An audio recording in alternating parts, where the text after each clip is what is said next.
మనం 4,000 రూపాయలు పింఛన్ ఇస్తామంటే మన తర్వాత తక్కువ ఇచ్చే పింఛన్లు చూస్తే 2,500 రూపాయలు హర్యానా ఇస్తున్నారు.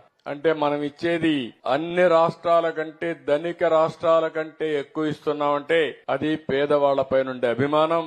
అయితే ఇప్పుడే మిత్రుడు చెప్పాడు, ఈ పెన్షన్లు కూడా గడచిన 5 సంవత్సరాల్లో అస్తవ్యస్తంగా చేశారు, రాజకీయంతో చేశారు. కొంతమంది వికలాంగులు కాకపోయినా వికలాంగులుగా చూపించి పింఛన్లు ఇచ్చేశారు. నేను ఈరోజు అందరికి కూడా ప్లెయిన్ గా ఇచ్చాను. కానీ ఒకటే ఆమె ఇస్తున్నా, ఇదే మారిగా గ్రామ సభ పెట్టి ఆ ఊర్లో ఇచ్చే పింఛన్లన్నీ కూడా ఎవరైతే అర్హులున్నారో వారందరికీ ఇచ్చే ఏర్పాటు చేస్తాను.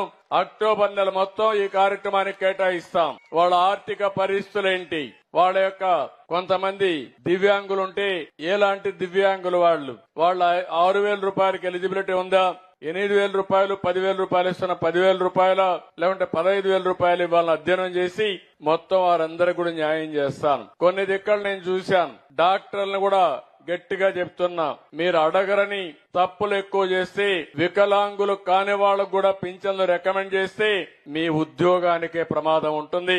వెరిఫై చేస్తే నేను పేదల పట్ల ఎంత ఉదారంగా ఉంటానో తప్పులు చేసిన వాణ్ణి మాత్రం వదిలిపెట్టనని వారికి కూడా హెచ్చరిక చేస్తున్నానని చెప్పి కూడా నేను మీకు తెలియజేస్తున్నా. ఈ రోజు ఈ ప్రభుత్వం ఉండేది పేదల కోసం ఉంది తప్ప కొంతమంది మొన్నటి వరకు ముఖ్యమంత్రిగా పనిచేసినటువంటి వ్యక్తి శిష్యులు కొంతమంది తయారయ్యారు. ఊరికొక సైకో తయారయ్యారు. ఆ సైకోలు తయారై గవర్నమెంట్ అంటే లెక్కలేనితనం వచ్చింది. ఎదురు దాడి చేస్తే భయపడిపోతారనుకుంటున్నారు.